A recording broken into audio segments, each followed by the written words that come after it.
Praise the Lord. Kumamain ka ng tatlo at sabihin mo sa kanya, gaano na kalalim at kataas ang libil mo sa pagsamba sa Panginoon. Amen. Please be seated po. Tayo po ay nagagalak, mga kapatid, sapagkat tayo po ay binisita ngayon ng ating pong kasamahan sa o ating kamanggagawa sa ubasan ng ating Panginoon from Central Mindanao. Amen. Binigyan ko na po kayo ng pauna, mga kapatid. Pagdating sa praise and worship, nangingibabaw ang Central Mindanao. Walang hiya-hiya po doon pag nagpuri. Ubusan ng lakas, ubusan ng boses. Amen? Amen. At nawa, yung ating pong kapatid na pastor, pag umuwi sila sa kanila, masabi rin nila na iba rin pa ng klaseng magpuri at sumamba ang taga-UPCSU. Amen. Welcome, sir. Pagpalain tayong lahat ng ating pong Panginoon at sa ating pong mga visitors, pagpalain tayong lahat. Welcome po. At nandito si Brother Noli from Indang at from Alfonso. At nag-search ako, mga kapatid, ay walang gawain sa Alfonso. So loobin ng Panginoon, baka siyang gamitin ng Diyos para magbukas tayo ng gawain sa Alfonso. Amen. Amen. Kinausap ko na po yung mga pastor na mas malapit sa area niya. Kung wala pang gawain sa Alfonso, pwede tayong magsimula sa bahay ninyo, Brother Noli, sa pamamagitan ng Bible study kung loobin ng ating Panginoong Diyos. Di natin alam, mayroong itatayong iglesia sa lugar ng Alfonso. Palakpakan natin ang ating Panginoon. Congratulations, Brother Sherwin. Kung pinahintulot ng Diyos, magpasalamat ka kay Sister Angel sa mga busing mo. No? Praise God. Hindi natin alam ang plano ng Diyos. Kapag nakapag-aaral ka, paghawakan mo na yan. Sa daming tao, billions of people around the world, isa kasi tinawag ng ating Panginoon. Hindi po pirong nagpanin ng mga kapatid. At sa lahat ng mga kapatiran dito na patuloy na nagpapagal sa Bible study, sa prayer, sa ating pong Sunday School. Thank you po, Sister Chat. Very much appreciated yung makakatanggap ako ng ganun, mga kapatid. Purihin ng Diyos. Dahil kung sa secular yun, di ba na ako makatanggap ng ganun, sir? Praise God, amen. At to God be the glory, si Sir Pilmer ay nasa Sunday School na rin sila. Nagpapasalamat ako sa lahat ng ating pong mga teachers na kayo po ay patuloy na nagpapagal sa gawain ng Panginoon.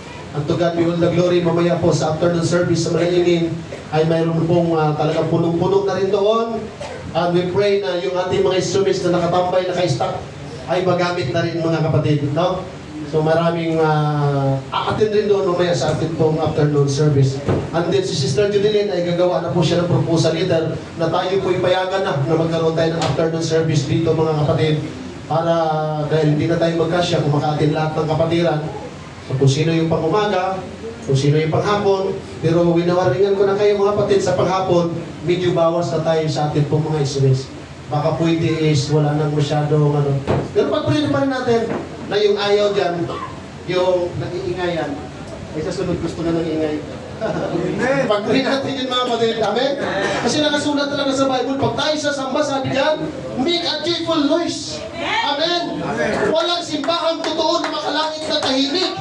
Every time na tayo papasok sa samba tayo, mga kapatid, at naman pinagdaan, pinagsisigawan natin ang kabutihan ng ating pong Panginoong Diyos. Amen? To God be the glory. Isa po sa pinakamalalim na dagat, lugar na kung saan mayroong pinakamalalim na dagat na nilikha ng ating pong Panginoon ay yung tinatawag na Mariana Trench. Ilang kilometro ito, mga kapatid. Napakalalim niya na ayon sa mga pag-aaral ng mga scientists ay hindi lamang isang kilometro, hindi 2 kilometro. Gaano ba kalayo ang 1 kilometro? From here, mula dito hanggang sa SPO, ilang kilometro yan? 4, 2, hanggang labasan, mga 3 to 4 kilometers. So kung ipalagay natin, ang Mariana Trench ay mayroon siyang 15 or 11 kilometers. Kaya ba natin sisirin yun? Kaya pala yung sa Titanic, Brother Elgin, ay di ba mayroon isang grupo na sumakay ng isang sasakyan na papunta doon sa pinaglubugan ng Titanic? hindi pa yata sila nangalahati, sumabog na yung sinakyan nila, at pati lahat sila. Kasi yung katawan po natin mga tao, pag umabot tayo sa tinatawag na pinakamalalim na area ng dagat, ay sumasabog po ang ating katawan. Sumasambulat dahil hindi natin kaya yung pressure o ano yung pressure sa ilalim ng dagat. Dahil napakalakas po ng agos yan. Parang baha. At ayon po sa pag-aaral mga kapatid na mayroon pong grupo na lumikha ng isang bagay na parang bula na bumibigat siya ng 200 kilos or 100 kilos kung hindi ako nagkakamali. Nung nilaglag po nila ito sa Marianas Trench ay umabot ng 2 to 3 hours.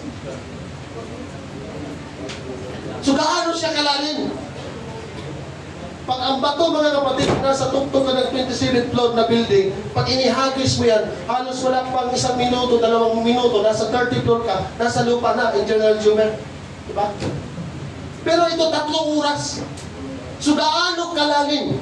Pero alam niyo po mga kapatid, maraming mga tao na kahit sa bingit na ng kamatayan, pinipilit nilang sisirin at pinakailalim ng karagatan para lang sa kanilang sarili. Amen? Amen. Ayos God, mayroon ba gustong sumisid mga kapatid? More or less, in 30 years na ako po'y mandaragat, mangingisda, ang pinakamalalim na nasisid ko lang is 10. 10 dipa. Pag pinagbalik mo is 20 dipa. Eh gaano kalalim yung 20 dipa? Eh sa 5 dipa pala mga kapatid, parang sasabog na yung tenga mo. Kaya yung sa mga muruami, mabibigat ang pinagdadaanan dyan. Halos karamihan sa kanila dyan, butok na yung tenga. Kasi yung pressure sa ilalim. Pero ilang di pa lang yun. Pero itong Marianas Trench, kung sisirin mo yan mga kapatid, himala na lang kung mabuhay ka dyan. Amen? Amen.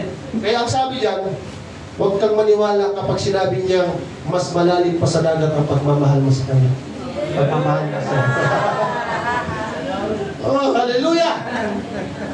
Praise the Lord! Sa atin po mga tata, nakaka-bless. Mount Everest. Nung narinig ko ito kay Sister Beth, nung nag-devotion siya, nagkaroon ako ng interest, Brother Lord, kung ano ang mayroon sa Mount Everest. Siya lang naman po ang nag-iisa at namumukong tanging pinakamataas na bundok sa buong mundo. Alam niyo ba mga kapatid, kung ilang buwan ang lalakarin niyo bago tayo makarating dyan sa tuktok? Marami dyan na umakyat, namatay na lang, dinakauwi. O, pag namatay na doon, mas maganda sa doon ka na lang. Kasi kahit 100 years ka doon, di ka mabubulong sa lamig ng yelo. Nakasakay po ako ng eroplano, kapatid, at isa sa kinakatakutan ko, kinabahan ako nung ang eroplano ay nasa ibabaw na ng ulap. So inaral ko mga kapatid, ang standard ng lipad ng eroplano sa ibabaw ng ulap, more or less nasa 32,000 feet. So gaano kalayo yung 32,000? At inaral ko siya mga kapatid, ang Mount Everest, bago ka makarating sa tuktok, ay aabot ka ng halos 2 buwan. 6 to 10 weeks. Sabi ko, ang layo naman. Kung 1 oras ka nga lang maglakad, 2 oras ka nga lang maglakad, 3 oras ka lang maglakad mula rito hanggang Tansa, malakad mo na eh. Baka wala pang 3 oras, makalakad ka na makaabot ka na ng Tansa. Pero itong halos 2 buwan. So ibig sabihin, napakalayo. At ang lumalabas sa pag-aaral, kapatid, na pagdating dyan sa mga bulubunduki na yan, ay hindi ka kagad diretso. May mga ilang araw kang aaralin, akyat baba, kasi meron silang tinatawag na Camp 1, Camp 2, Camp 3. Pag nagka-camp pala dyan mga kapatid, hindi pala yung tuloy-tuloy. Pag dumating, halimbawa nasa Camp 2 ka, pag akyat mo ng Camp 3, bababa ka uli.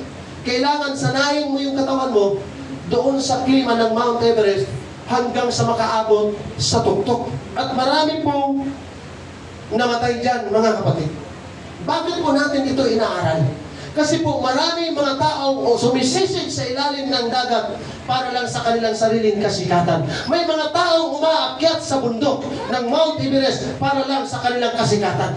Even the highest level tops of the mountain, maraming mga tao dyan na wala silang pakialam na mamatay sila basta lang makarating sa tuktok. Pero sa umagang ito, mga kapatid, hindi hahanapin sa atin kung gaano kalalim kalalim, gaano nakatindi ang narating natin sa buhay, gaano nakataas ang antas ng ating buhay, ang hinahanap ng ating Panginoon. Anong level na pagsamba mayroon tayo? Anong level na pagpupuri na mayroon tayo sa ating pong Panginoon? Maraming mga tao ayaw magpakalalim sa Diyos, pero ang gusto ng Panginoon, lumalim tayo sa Kanya. Ang gusto ng Panginoon, huwag tayo na natiting mababaw. Kailangan yung ating pagsamba to the highest level na kahit anong nararamdaman natin mga gagawin natin yung pinakalapit na ating gagawin para sa Diyos. Pwede ba natin palakpakan ng ating Panginoon?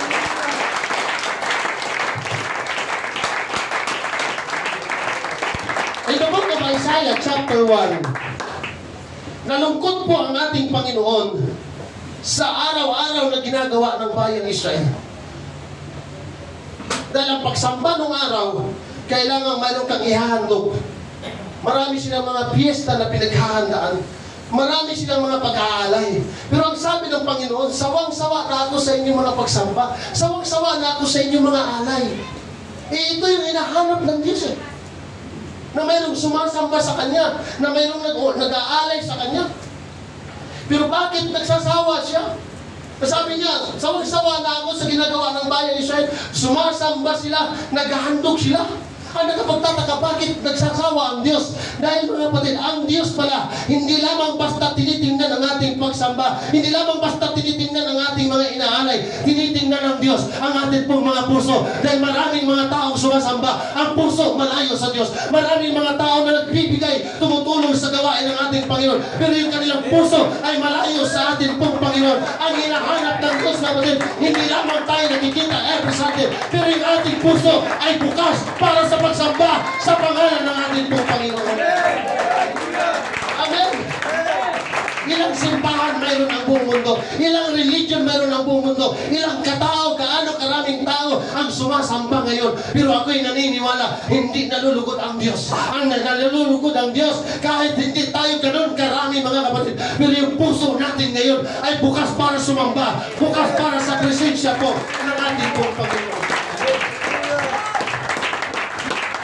Ang paglilingkod po natin sa Diyos, parang estudyante. Lahat ng estudyante, magsabi, praise the Lord. Ako rin po ay naging estudyante. Nag-college po kami ni Pastor G at the age of 40 plus. And still, nag-aaral pa rin kami ngayon.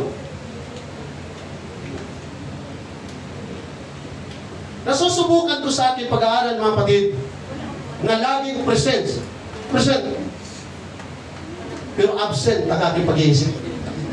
Sino estudyante na karanas ng ganyan? Amen. Na gusto laging may baon, mag-present lang sa pag-aaral. Pero ang totoo, yung pag-iisip wala sa pag-aaral. Kaya salamat sa ating magiging doktora, sa ating mga engineer, sa mga teacher dito na talagang nagsisikap kayo para makapagtapos. Mahirap sa isang estudyante na lagi kang present sa klase pero hindi ka nakikinig. Hindi ka nag-aaral. At parang hindi, o parang wala lang sa iyong kalooban kung bakit ka nag-aaral. Ganon din sa atin pong Panginoon. Kahit lagi tayong present, mga kapatid, pero yung ating puso at pag-iisip ay wala sa presensya ng Diyos. Kahit anong klaseng pag-aaral natin dito, kahit anong pakikinig natin sa salita ng Diyos, sa pagtuturo dito, pero wala naman tayong, yung ating puso ay wala naman talaga sa atin pong pinapakinggan. Present lang tayo sa simbahan, pero pagdating sa harapan ng Diyos, reject tayo, mga kapatid. Dahil hindi hinahanap ang Diyos, ang present lang tayo sa simbahan. Ang kailangan ng ating Panginoon na kapag tayo pumapasok sa pananambahan, pinapakinggan natin ang kanyang mga salita, pinapamuhay natin ang kanyang mga salita, na excited tayo sumasamba, na excited tayo nakikinig, at lalo nang ina-apply natin yung mga salita na atin kung dapat i-apply sa atin pong mga buhay. Amen. Kasi mahirap yung present tayo sa attendance, pero yung ating attention absent. Amen. Mga kapatid, yan ang ayaw ng Panginoon. Yung pagsamba na panlabas lang, pero malayo ang atin pong mga puso. Kasi yung pagsambang totoo, hindi lugar po ang matayan dyan. Amen? Amen. Maraming mga tao sumasamba, mga kapatid, ng dahil sa lugar. Maraming sumasamba dahil komportable tayo. Alam niyo po isa sa mga dahilan, bakit maraming umalis dito, Brother Sherwin? Mainit, maliit, kasi wala kaming pampagawa dyan. Wala rin papagawa dito. Hanggang dito lang ito mga kapatid. Hindi kami makatudo kay ipipetisyon din. Patawag sa huwa. Pero as long na yung puso natin na umiiyak tayo pag wala tayo sa presensya ng ating Panginoon, gagawa at gagawa ng paraan ng Diyos, mga kapatid, para yung ating pangangailangan, tugunin ang ating Panginoon.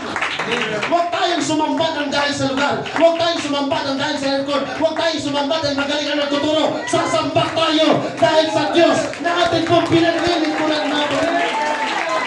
Amen. Palagpakan natin ang ating papalakpak tayo pagpupuri, hindi dahil sa lugar, kundi yung ating puso ay para sa Diyos, mga kapatid. Hallelujah! Ang sabi ni Apostle Paul sa Romans chapter 12, kaya nga mga kapatid, alang-alang sa maraming awa ng Diyos, ako'y nakikiusap sa inyo. Grabe yung sulat ni Apostle Paul. Ialay ninyo ang inyong mga katawan bilang isang handog na buhay, banal at kalugod-lugod sa Diyos. Iyan ang inyong makatwirang pagsamba. Mga kapatid, hindi lahat ng umaawit sumasamba. Hindi lahat ng pumapalakpak sumasamba. Hindi lahat ng sumisigaw sumasamba. Hindi lahat ng nananalangin sumasamba. Hindi lahat ng lumuluhod sumasamba. Hello? Amen. Dahil ang pagsamba, mga kapatid, hindi lang dahil sa emosyon. Amen? Amen. Kundi desisyon talaga natin to. Pagpasok ko sa church, sasamba talaga ako. Okay lang na sabihin nila pinakamaingay ako. Pero pagpasok ko sa church, sasamba talaga ako. Dahil nananabik ang puso ko sa Diyos. Nananabik ang presensya ko sa Diyos. Kailangan yung aking pag-worship to the highest level. Na habang patuloy ito, umaakyat mga kapatid. Ang pag-akyat natin sa paglilingkod natin sa Diyos, lakpas-pas sa Mount Everest, hanggang langit ito mga kapatid. Kaya gusto ng Panginoon mag-ugat tayo lumalim yung ugat natin. Ang tao mga kapatid, pag kayang sumisid ng 10 dipa, hindi mananalo sa kanya yung kayang sumisid ng 3 dipa, Brother Gilbert. Yung pataas ang utong ba? Sulayin ang utong kag yung kaya mong mag-utong na 2 ka minuto. Tapos ang kalaban mo is kalahating minuto, surrender na. Bakit? Kasi hindi niya kaya eh. Amen? Kaya pag malalim tayo mga kapatid sa paglilingkod sa Panginoon, pag maging malalim ang ating pagkaunawa sa salita ng Diyos, kahit anong bagyo at pagsubok na problema na darating sa ating buhay, hindi tayo mawawala sa Panginoon. Amen? Amen? Pwede natin i-search pwede tayo magawa ng journal. Ano na bang level yung aking pagsamba sa Diyos? Gaano na ba ako kataas? Matitisurin pa ba ako? Magsumbungin pa ba ako? Ano ka ba yung standard ko? Ano na ba yung status ko sa harapan ng Panginoon? I-check natin yan. Ganito na pala yung level ko sa Panginoon. Sumbungin pa rin ako. Matapuin pa rin ako. Ganito. Hindi na yan. Babaguhin ko na yan. Sa sunod na Sunday, iba na ang kakawin ko. Kung dati ang puso ko malayo sa Diyos, amen, Lunes pa lang, Martes pa lang, kailangan uhaw na ako. Mga kapatid, napakasarap ng Lunes, Martes, Miyerkules, Huwebes, uhaw ka na sa presensya ng Diyos. Yung nakahanda na yung puso natin. Dahil pagdating natin sa araw ng linggo, mag-uumapaw ang ating pagsamba. Dahil ang ating puso nakahanda sa pagharap sa presensya natin sa Panginoon.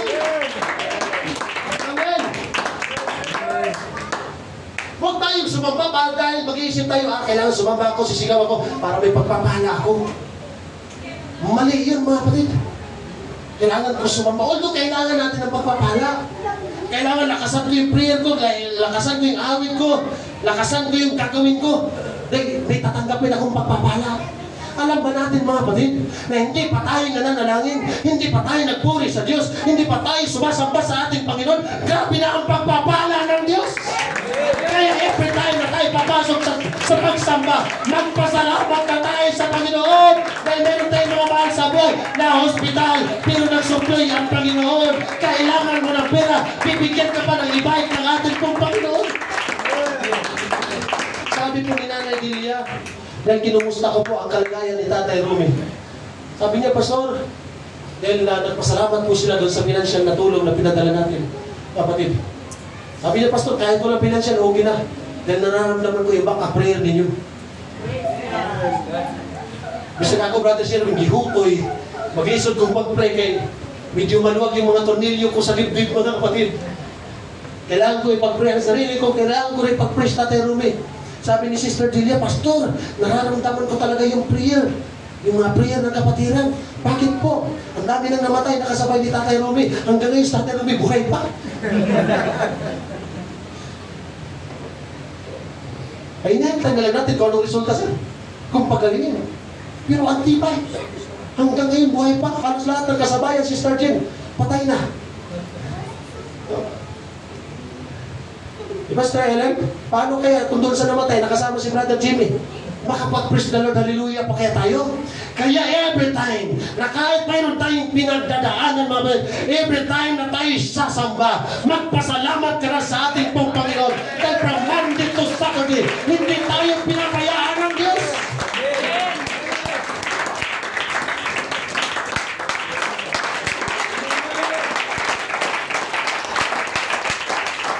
Pataasin po natin yung level ng ating pagsamba. Pataasin po natin yung level ng ating pagkaunawa at pagkakakilala sa ating pong Panginoon. Amen? Hallelujah! Worship is not just what you do in church, but how you live outside. Magaling nga tayo magpuri sa church. Pagdating naman sa labas, hindi natin kayang ipamuhay ang salita ng Diyos. Amen? Sa lahat ng kumakanta, magsabi, praise the Lord. Sa mga song leader, sa mga back-upper, magsabi, praise the Lord. Praise the Lord. Hindi lang tayo sumasamba sa mga musician, hindi lang tayo sumasamba dahil makakakanta tayo, makakatugtog tayo, sasamba tayo dahil masaya yung puso natin na sumasamba sa ating Panginoon. Dahil ang totoong mananampalataya, hindi lamang tayo nabubuhay sa ating pag-awit, hindi lamang tayo nabubuhay sa ating pagtugtog, nabubuhay tayo sa pagkilos ng presensya ng ating Panginoon.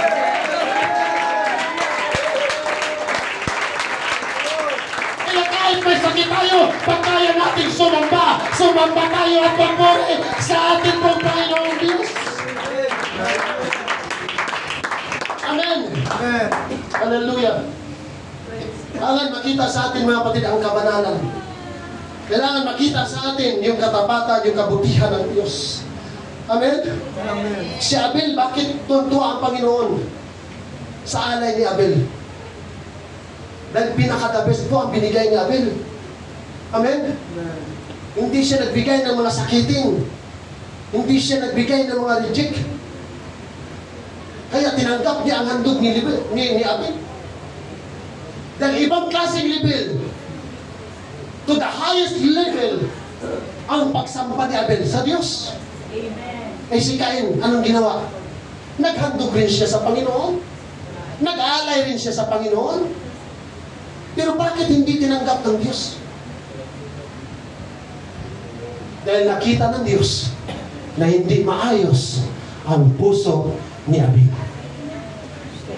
Napakasarap sumamba mga kapatid na kahit ikaw yung pinakamaliit sa giving,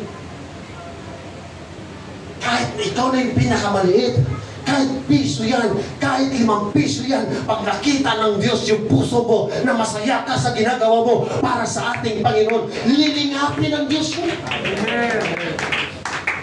Amen? Oh, hallelujah!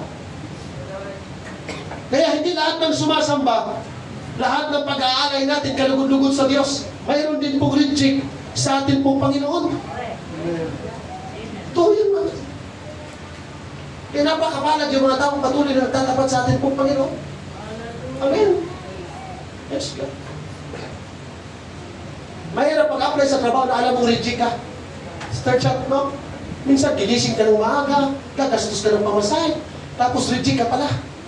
Ang hirap maglingkod sa Panginoon, mga kapatid, na aabutin tayo ng ilang taon, aabutin tayo ng ilang panahon, pero reject pala tayo sa harapan ng Diyos. Amen? Amen. Bago tayo makarating sa pananambahan, ayusin na po natin ang ating mga puso. Huwag pagdating ng linggo ng umaga, linggo na naman ang umaga. Kaya natutuwa ako sa mga kapatid natin ngayon na may mga negosyo, sinara at iniwan yung tindahan. Amen. Sister Elgin, ang daming tindahan dyan. Pero nakasarado ngayon. O pag-uwi nila bukas. Di ba mga kapatid? Kwentahin nyo, sa loob ng kita mo sa isang araw, kita mo sa hapde, yung kalahati, nag-hapde ka, kita mo mga kapatid, magugulat ka, hindi ka pagkukulangin ng Panginoon, sobra pa ang ibibigay ng Diyos.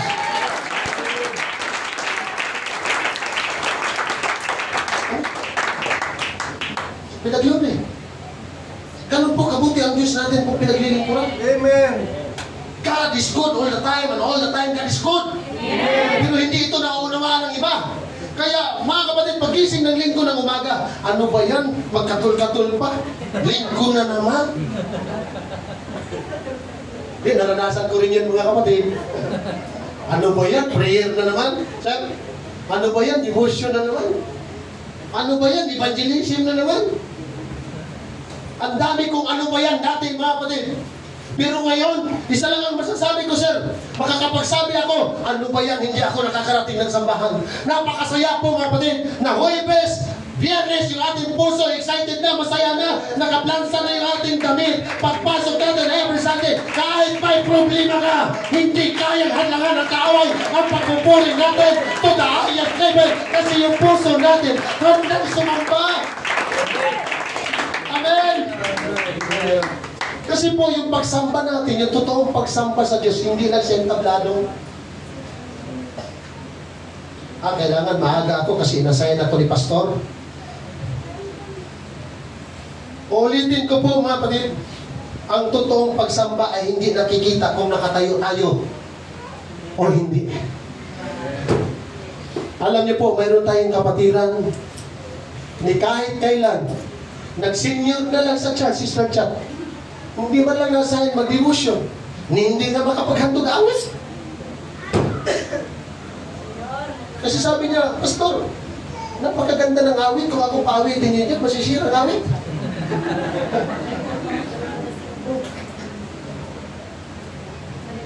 Nag-senior ka lang, hindi nakahawak ng microphone.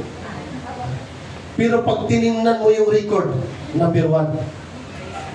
Pastor, hindi man ako makakanta, hindi man ako makahawak ng microphone. Pag may kita ako sa isda sa palengke, dahil nagtitinda siya ng sa palengke, nagtitinda siya ng isda, binibigay na niya, tinatabi na niya ang para sa Panginoon. Amen. Hindi siya nakakatayo, hindi nakakahawak ng microphone, pero yung puso niya laging ibinibigay sa ating pong Panginoon Diyos. Yun yung totoong pagsamba. Amen. Oh, hallelujah. Gaya ng inuulit ko kanina mga kapatid, hindi lahat ng maingay tunay.